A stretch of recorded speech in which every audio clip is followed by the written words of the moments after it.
Well, welcome back everybody to our online program on addiction and recovery, and we've been talking about authorship. This idea that if you want to go on and live a life free from drugs and alcohol, then it's actually up to you.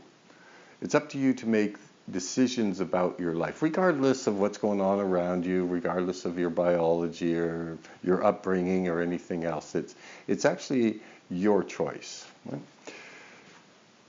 And there are any number of techniques you can use to actively work on becoming the author of your life. I'll just in this episode I'll just give you three, which are fairly famous and well known. And one of the things to understand about authorship is it's actually your job to teach other people how to treat you. This is an interesting concept, and many of our clients really struggle with this one. For example, we might have a younger client here who will tell us something along the lines of, well, you know, my parents forced me to come here. But then we remind the client, well, actually, he's an adult, and if he doesn't want to be here, he doesn't have to. And very often we might find after we pursue this that what he's actually afraid of is that he doesn't want to give up, say, the bank of mom and dad. So he's actually making a choice to be here because of his fear of, well, what's he going to do if mom and dad aren't there to rescue him or to bail him out or anything else? But he's still making a choice. But you have to think about this. What is the message that he'll send to mom and dad if, you know, every time he runs into trouble, they're the first phone call, right?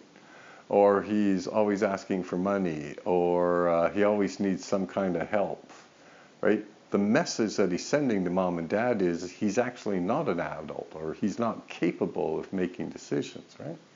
And these messages we send to people all the time. So one of the key things is you got to start learning how to send the right messages. So our psychiatrist, for example, is very big on helping clients set boundaries.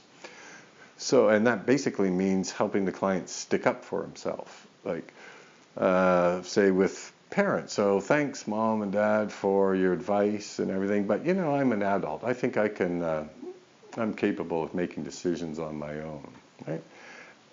And so that's a much different message that's being sent out, right? So anyway, this idea of teaching people how to treat you is pretty key. And the example that is we often use here is this idea of setting boundaries with others, because you have to help them understand how to treat you. Another example, for example, that you can do to give up, or to become the author of your life, is to give up blaming. So many clients, when they first come here, are more than happy to blame everything for their suffering, including their drug use. Oh, you know, as my damn brother, he turned me on to drugs, or, you know, I wouldn't drink if my boss weren't such a jerk, or everything blaming. So one of the things we encourage the fellows here to do is to give up the blaming and start looking into themselves. What's their part? What's their role? And if you see, the problem with blaming is that if someone else or some condition is the cause of suffering, then really the person doesn't have to do anything, right? Because it's not their issue.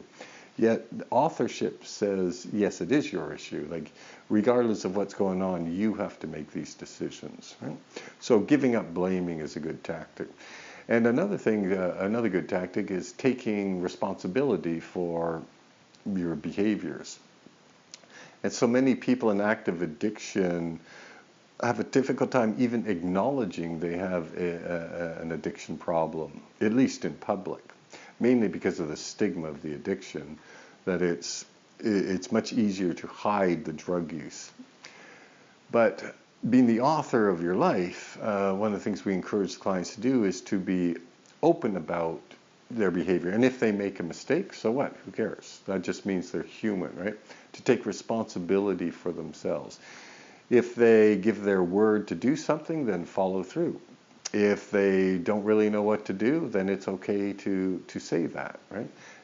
In other words, to take ownership of their lives is really a key piece in authorship. Without So many of our clients, for example, they have a difficult time saying no to somebody else.